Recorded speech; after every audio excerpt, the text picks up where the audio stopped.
বলবো বিচারের মাঠে পার করে নিও, মুসা আমাদের জন্য একটা মাবুদ করে দেন, যেমন ভাবে ওদের মাবুদ আছে আমাদেরও বিপদ থেকে পার করে দিবে। লা হাওলা ওয়ালা কুওয়াতা ইল্লা বিল্লাহ, নাউযুবিল্লাহি মিন যালিক। আল্লাহ নবী বলেন সুবহানাল্লাহ। এই কথা, যা কিছু কল্যাণ মনে করবে এতে কল্যাণ আছে, সেটাই হলো শিরক। যার জন্য দিবস শিরক, তোমার মা দিবস হোক, নাহলে তোমার বাপ দিবস হোক, নাহলে পায়খানা দিবস হোক, যেটাই সব শিরক। রাসূল সাল্লাল্লাহু আলাইহি সাল্লাম বলেন, মান হালাফা লিগাইরিল্লাহ ফাকাদ আশরাকা, কেউ যদি আল্লাহ ব্যতীত অন্যের নামে কসম করে তাহলে শিরক হলো। মায়ের কসম শিরক, দুই চোখের কসম শিরক, ছেলের মাথায় হাত দিয়ে কসম করছি টাকা নিয়ে, এটা শিরক। তুলসী গাছ তুলে ফেলা যায় না, এই কথা বললে শিরক হবে। ঘরের উপরে কাঠ ডাকছে, কুটুম্ব আসতে পারে, এই কথা বললে শিরক হবে।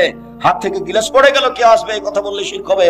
রাতে লোহা হাতে করে বের হতে হবে, নইলে চোরাচুন্নি পাখি বাচ্চা ধরতে পারে, এই কথা বললে শিরক হবে। শুনুন, সূর্য ডুবার সাথে সাথে বাড়িতে আলো জ্বালাতে হবে, নইলে শিরক হবে। এই যে দেশ ট্রাভেলস, গাড়িতে আছি, সূর্য ডুবার সাথে সাথে আলো দিয়ে দেয়, সুপারভাইজার শোনা, এখানে গাড়িতে আলো দিলে কেন? বসে বলেছে, বসে বলেছে সূর্য ডুবার সাথে সাথে কি করতে হবে? গাড়িতে আলো দিতে হবে। কে বলেছে? অবাক কথা, শাহ মখদুম আলাইহিস সালামের পবিত্র ভূমি। এই ছেলে শোনো, রাজশাহী শাহ মখদুমের পবিত্র ভূমি না? আল্লাহ প্রতিদিন শিরক করছে সবসময়। বাংলাদেশের অফিস আদালত কোর্ট করাচি শিক্ষা প্রতিষ্ঠান বই পুস্তক বাড়ি ঘর সব শিরকে ভরা। আমরা জানি ঝড় বৃষ্টি বন্যা চলে বিপদ সীমার উপর দিয়ে, ভারত বাংলাদেশ পাকিস্তানের শীত চলে বিপদ সীমার উপর দিয়ে। আল্লাহ তুমি বাঁচাও। পৃথিবীতে সবচেয়ে বড় পাপ হলো শিরক। আল্লাহ রাসূল বলেন আকবারুল কাবায়রা সালাসা, সবচেয়ে বড় পাপ তিনটি, তার এক নম্বর বড় পাপ হলো শিরক। শিরক মহাপাপ। শিরকের পাপ ক্ষমা হবে না বিচারের মাঠে, এখন হবে। শিরকের পাপ ক্ষমা হবে না বিচারের মাঠে, এখন হবে। রাসূল সাল্লাল্লাহু আলাইহি সাল্লাম শেষ সময়ে বলেছিলেন ইত্তাখাযাল ইয়াহুদ ওয়ান নাসারা কুবুরাম বিমাসাজিদা, আল্লাহ তাদের প্রতি অভিশাপ করুক, ইহুদি খ্রিস্টানেরা ওদের নবী মারা গেলে কবরকে মাজার করেছে। কবর মাজার, যদি কবর মাজার যদি মসজিদ হয় তাহলে সেই মসজিদে সালাত হবে না, বিড়াল দহের মসজিদে সালাত হবে না। এই দেশে যত আল্লাহ রাসূল বলছেন লা তুসাল্লু আলাল কবরে ওয়ালা ইলাইহা, কবরের উপরে সালাত আদায় করো না, কবরের দিকে সালাত আদায় করো না। ওয়ালা তুসাল্লি বাইনাল কবরে, কবরের মাঝে সালাত আদায় করো না। মসজিদের ডানে কবর থাকলে মসজিদ বাতিল, বামে থাকলে বাতিল, সামনে থাকলে বাতিল, পিছনে থাকলে বাতিল, ভিতরে থাকলে তো আগেই বাতিল। এইসব মসজিদে সালাত হবে না। আল্লাহ রাসূল বলছেন কবরের দিকে মুখ করে সালাত আদায় করো না, কবরের উপরে করো না, কবরের পাশে করো না, সব গড়ান নিষেধ। এই মাসের পত্রিকা যেটা এখানে আছে পত্রিকা, এতে এই হাদিসগুলো দেওয়া আছে, একটা না। আমি জানি না আপনাদের জামিয়া সালাফিয়া আল ইতিসাম পত্রিকার সাথে ভালোবাসা আছে কিনা, দেখেন মনটা ছোট করে কোনো লাভ নেই।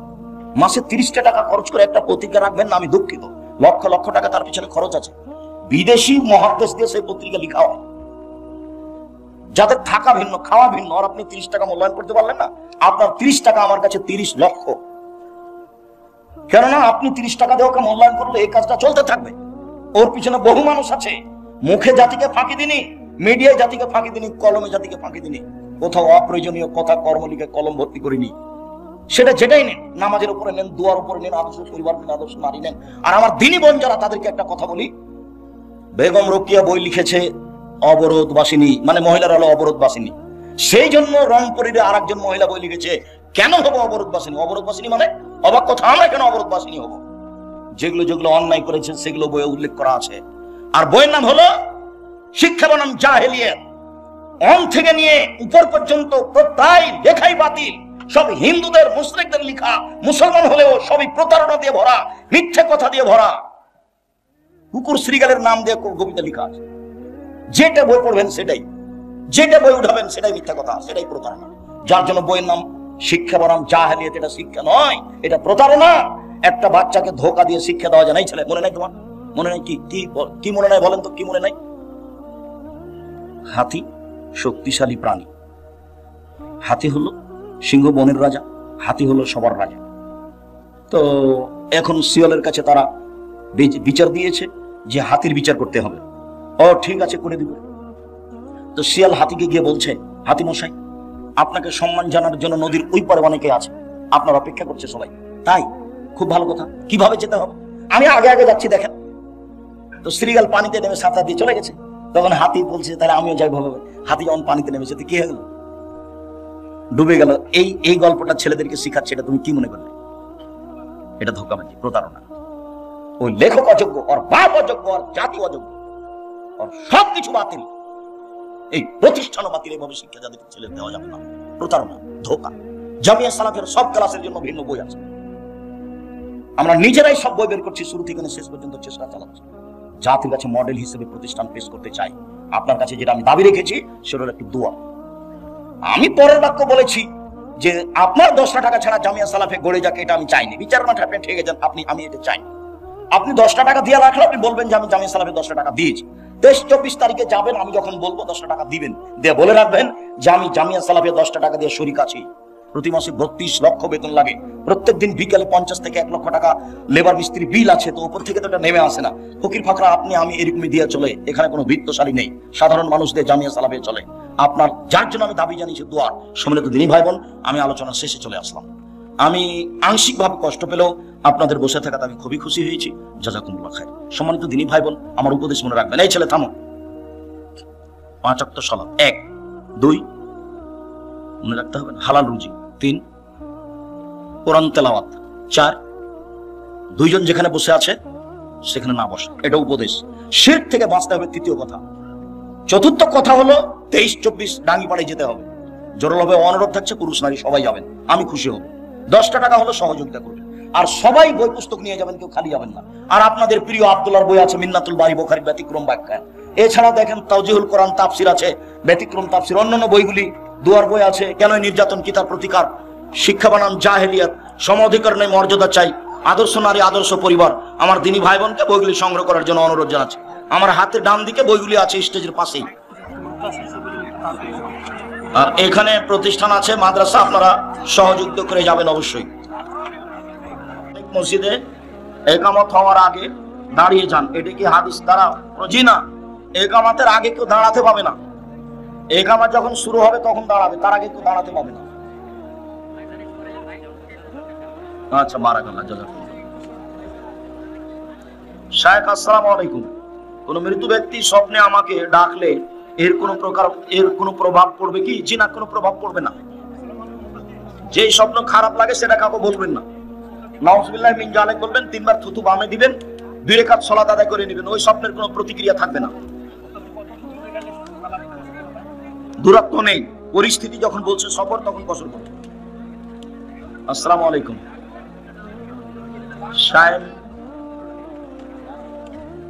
হানাফি মাযহাবের লোকেরা বলে থাকে আমাদের আহলে হাদিস বক্তার নাকি গীবত করে থাকে।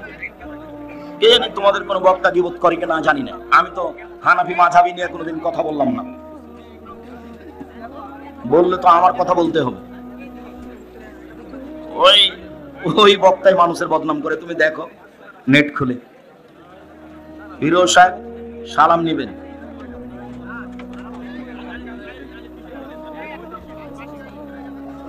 মানসিক কোনো রোগ নেই, ইবাদত করলে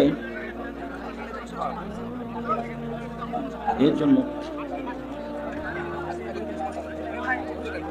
কোন শিশুর নাম ইমাম বুখারী রাখা যাবে? জি না, নাম পান না খুঁজে। ইমাম বুখারীর নাম মোহাম্মদ রাখেন, মোহাম্মদ। পিতা মাতা যদি সালাত আদায় না করে এবং দিন না বুঝে, তাহলে ছেলের করণীয় কি? তুমি সালাত আদায় করো, বাপ মাকে বলতে থাকো। শায়েখ, আমাদের এলাকায় বিবাহে মেয়ে পক্ষ থেকে ডুলি বিবি যায়, আমার ছেলে পক্ষ থেকে কোল ধরা যায়, এইভাবে কি যাতায়াত করা যাবে? জি না, এগুলো হারাম, যাবে না।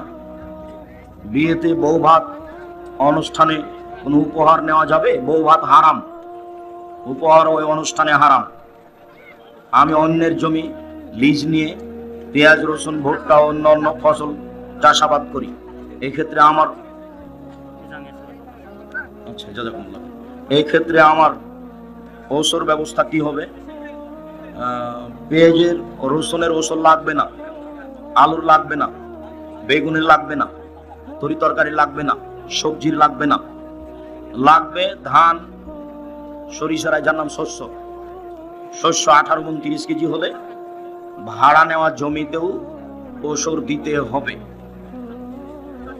হাফিজিয়া মাদ্রাসার ছোট ছোট ছাত্রদের দিয়ে হাট কালেকশন ও চাউল সংগ্রহের জন্য বাড়ি বাড়ি পাঠায়, এ বিষয়ে ইসলাম কি বলে? জিনা এগুলো ঠিক নয়। ওই কমিটি সেক্রেটারি সভাপতি ভিক্ষা করুক, ছেলে কেন? ছেলেটা ওখানে পাঠিয়েছেন, আপনার অপরাধ হয়েছে। জামিয়া সালাফের শিক্ষক আদায় করতে যায় না, জামিয়া সালাফের ছাত্র তো বহু দূরের কথা, শিক্ষক আদায় করতে যায় না। জামিয়া সালাফে কোনো রসিদ বই বাইরে ব্যবহার হয় না, বাইরে ব্যবহার হলে তার বিচার হবে। আপনাকে নিজে জামিয়া সালাফে গিয়ে টাকা দিয়ে রসিদ নিয়ে আসতে হবে, হিসাব রক্ষকের ঘরে ঢুকে। কেন এটা করছেন? ওখানে ছেলে দিয়েছেন কেন? ছেলেকে ভিক্ষা করা শিখাচ্ছেন? ধর্মের নামে নোংরামি।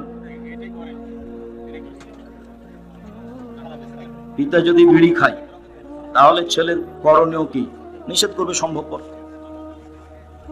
দাদির আগে বাবা মারা গেছে, নাতি দাদির জমির অংশ পাবে কি? জি না, নাতি দাদির জমি পাবে না। কি করতে হবে? দাদির পক্ষ থেকে ওসিয়ত করে দিতে হবে। 3 ভাগের 1 ভাগ ওসিয়ত করা যায়, যেমন নাতিকে এই পরিমাণ আমি দিয়ে দিলাম। অনেক মসজিদে জামাত শেষ হলে ইমামের সাথে মুসাল্লিগণ ও জোরে আল্লাহ আকবার আর আস্তাগফিরুল্লাহ বলে থাকেন। এটা কি হাদিস দ্বারা? আল্লাহ আকবার জোরেই বোঝা যায় যে আল্লাহ আকবার বলতে না, না ব্যক্তিগত ব্যাপার, সবাই নিজে নিজে। সালাম স্থিরা হয়েছে, সব শেষ, এখন যা হবে নিজে নিজে। শায়েখ আসসালামু আলাইকুম, আমি দিনদার মেয়ে বিবাহ করতে চাই, আপনাদের যদি দিনদার মেয়ের খোঁজ থাকে। আসসালামু আলাইকুম রহমতুল্লাহ। তোমরা ওটা দেখো না কেন? এতদিন আমরা সাদকাতুল ফিতরা আদায় করেছি টাকা দিয়ে, কিন্তু এখন শুনতেছি টাকা দিয়ে ফিতরা আদায় করা বৈধ নয়। বৈধ নয়, ফিতরা আদায় হবে না, টাকা দিয়ে ফিতরা আদায় হবে না। দুনিয়া লোক দিচ্ছে, যে কি করবেন? দুনিয়ার লোক তো একরকম চলছে, আপনি চলে না, আমি চলবো না। আমি আব্দুর রাজ্জাক বিন ইউসুফ ফিতরা শস্যই দিব, কেউ যদি না নেই ফেলে দিব, নিজেরাই করবে। সমাজ তো শরীয়ত মেনে চলে না, ওর তো খালি আছে ফিতরা বন্টনের দিন সমাজ, আর কুরবানির গোশত বন্টনের দিন সমাজ আছে, আর কি সমাজ আছে? শুকরিয়া, জাযাকুমুল্লাহ খাইর। আল্লাহ তুমি আমাদের কবুল করো, আল্লাহুম্মা আমিন। আল্লাহ যারা মারা গেছে তুমি তাদের কবরের শাস্তি মাফ করো, আমরা যারা অসুস্থ তুমি তাদের আরোগ্য দান করো, আমরা যারা বেঁচে আছি তুমি তাদেরকে তোমার রাসূলের পদ্ধতি অনুযায়ী চলার তৌফিক দান করো।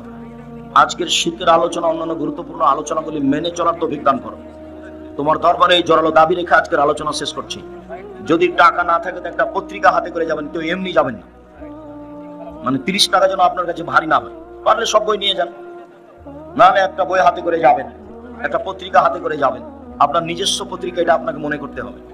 জামিয়া সালাফে আপনার প্রতিষ্ঠান, পত্রিকা আপনার। সুবহানাকাল্লাহুম্মা ওয়া বিহামদিকা আশহাদু আল্লা ইলাহা ইল্লা আনতা আস্তাগফিরুকা ওয়া আতুবু ইলাইক। আসসালামু আলাইকুম।